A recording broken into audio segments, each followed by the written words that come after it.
Hey, my name is Lina and welcome.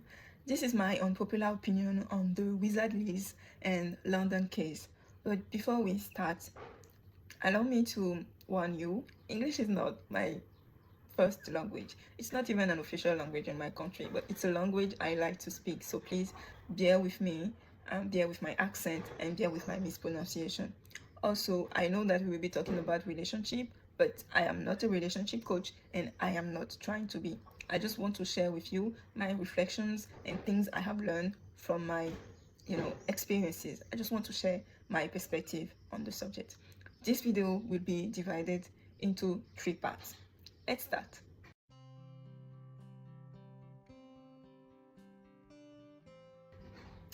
First of all, you have to choose a man of God. What has happened has, proven to me that this is the reason why you have to choose a man of God. When I say a man of God, by the way, I am Christian. I am Christian, but you can adapt what I am saying to your own religion. So when I say a man of God, I am not saying that all Christians men are perfect. No, of course not. And I am not also saying that all non-believers are imperfect. Of course not. Am I saying that you cannot have a successful marriage between a believer and a non-believer? No, of course. Am I saying that you cannot have a successful marriage between someone who with someone who doesn't have the same religion with you? Of course not. But personally, I believe you should choose a man of God. Someone who truly loves God, who truly loves Jesus, and who is faithful to him. Someone who is serious with his faith. That's what I mean. You have to choose someone who is serious with his faith and who is serious with his relationship with God. And are there fake Christians? Of course. Of course. But that doesn't mean that you cannot find good ones. There are good ones. And how will you recognize a man of God? It will be through his actions, not just with you, but also with people in general, people around him. You will recognize a man of God through his fruits.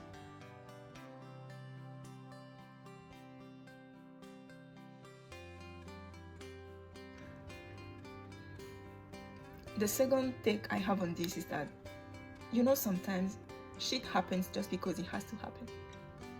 I will say it again. Sometimes shit happens just because it has to happen. I am a big advocate of always taking accountability for your own actions and always trying to find a part of responsibility in whatever happens to you.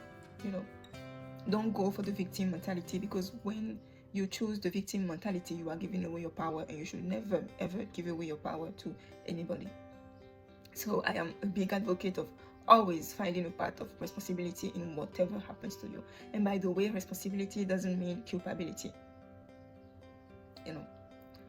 But I also recognize that sometimes shit happens just because it has to happen, and there is nothing you can do against it.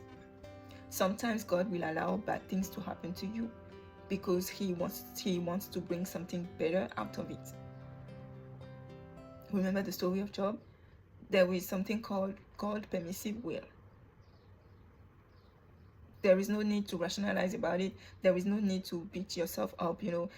It's very easy for us to say that she should have seen the signs. No. And I think she even said it herself, that she should have paid attention to the signs. But no, sometimes shit happens just because it has to happen, and there is nothing you can do against it. Also, it takes time to see certain things, and I think in their case, they have been married for less than 1 year. Am I saying that you should wait for 1 year before getting married? No. But I do know that it takes time to see certain things. Not all red flags can be, very quickly detected. No, it takes time. And they are con artists. I know a friend who has been betrayed. By the way, if you see me looking, I have my computer right here. I wrote down my notes. I have a friend who has been betrayed by a man she was dating, and let me tell you, that guy was kind, sweet, and devoted to her from the beginning. but it took a particular situation for her to realize that he is not the one. I need to get out of here. And she did. By the way, this has also happened to me. Some men will manipulate you. Some men will pretend to be who they are not just to seduce you. And it's very easy to say that you should have seen the signs, but the truth is, when we are in love, we are less objective. And sometimes this kind of situation has to happen so that you learn. That's the truth. Sometimes we have to learn some certain things the hard way. Don't try to rationalize it too much.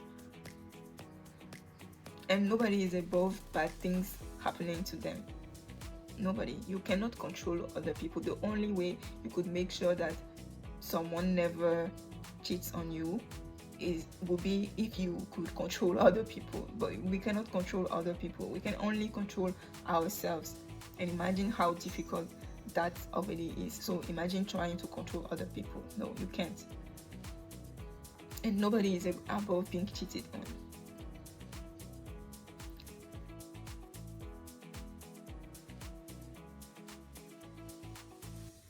That's why it's so important to pray. You know, it doesn't matter all the content, all the knowledge you acquire about femininity, dating, men and things like that. You are not powerful outside of God. That's the truth. You are not powerful outside of God. That's why I believe it's so important to pray, because God is the only one who knows the hurt. God is the only one who sees the hurt. We human beings, we can try to see the signs, we can try to listen to our intuition and things like that, but we can also fail.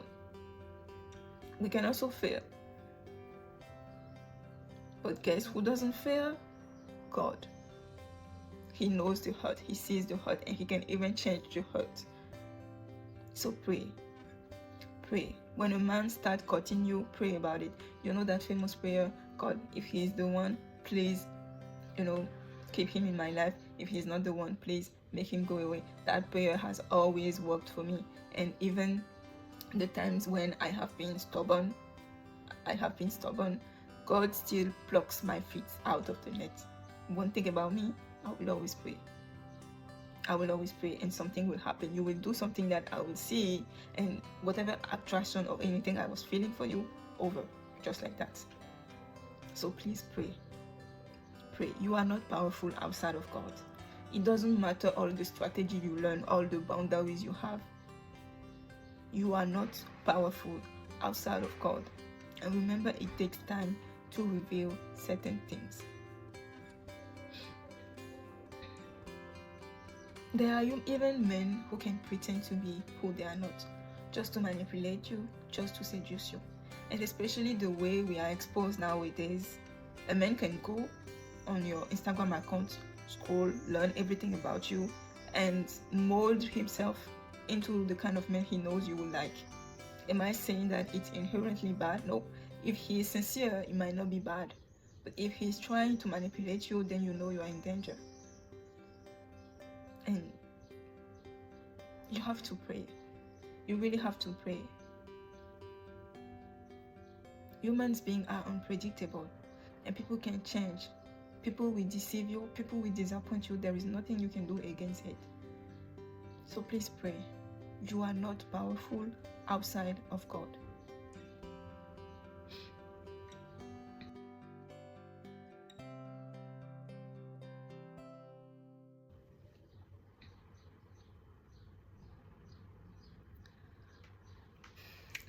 My last take on the subject, and I think this is the part where maybe a lot of people will disagree with me, but allow me to share my opinion, and I also invite you to share your thoughts in the comments, okay?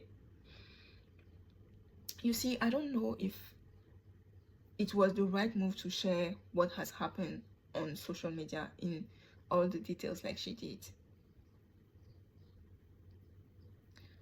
Am I saying that she was wrong to do so? No. I am saying that I am not sure if this was the right move. Why? Because the internet doesn't forget, and the internet doesn't give second chance.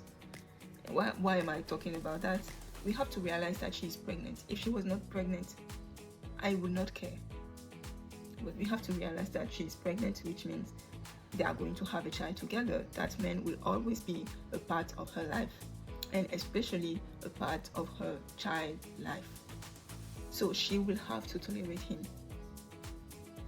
And that's another reason why I am so sad and also a little bit angry about what has happened, because this guy has just created trauma for his child, just like that, before the kid was even born. That baby could have grown up with mom and dad in a healthy household, healthy family, but he has just ruined that. But if he has failed at being a good husband, he can still try to be a good father, and I hope he will try to be a good father.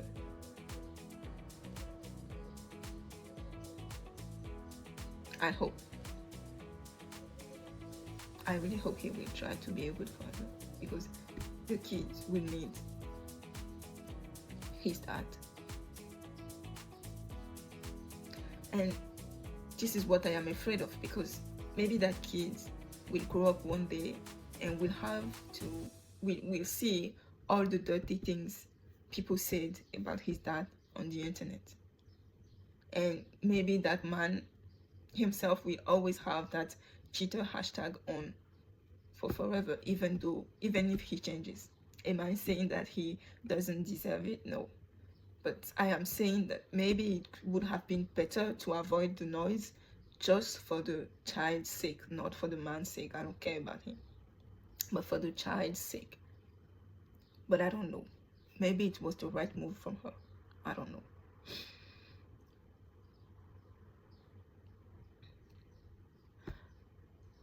I believe that people can change, and I always expect the best from people. I believe everybody deserves grace, and the internet doesn't give grace. This is what I am afraid of.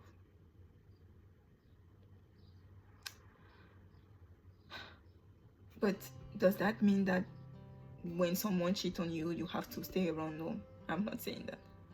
Does that mean that you have to stick around waiting for someone else to change? No, absolutely not. Sometimes the best thing you can do is to leave. And when someone crosses your boundary, you should not let it slide. But I also believe in forgiveness. And I really hope he tries to become a better man for his child. The reason why this is so important to me is because of my personal story. I have spent a huge part of my life without seeing my father, and it was not even his fault. He has a part of responsibility in it, but it was not totally his fault. So I don't wish that on anybody. And the fact that this kid already has his family broken before he was even born, it makes me sad, very, very sad. So I really hope she tries to tolerate him for the child, and I really hope he tries to become a better man for the child.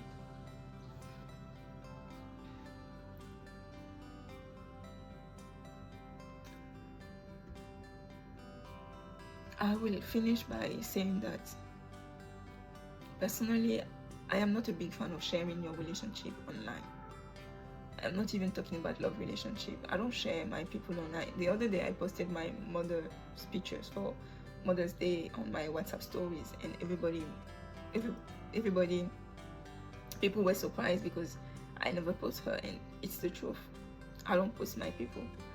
I want to keep my life as private, my private life as private as possible. I want to keep people out of my business. Imagine how hard it is to keep noisy people out of your business in real life. Then imagine social media. So I like to keep people out of my business, and I don't want to owe anybody an explanation. I really don't want to owe anybody an explanation.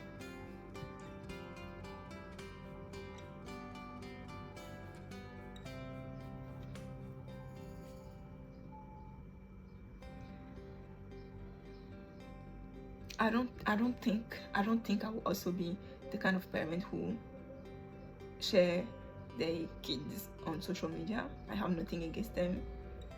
I do not agree with what they do, but at the end of the day, it's their kids. But I don't think I will be doing it. I want to preserve my peace by avoiding the exposure.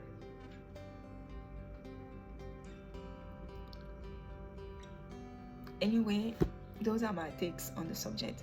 Please let me know what you think in the comments. See you soon. Ciao.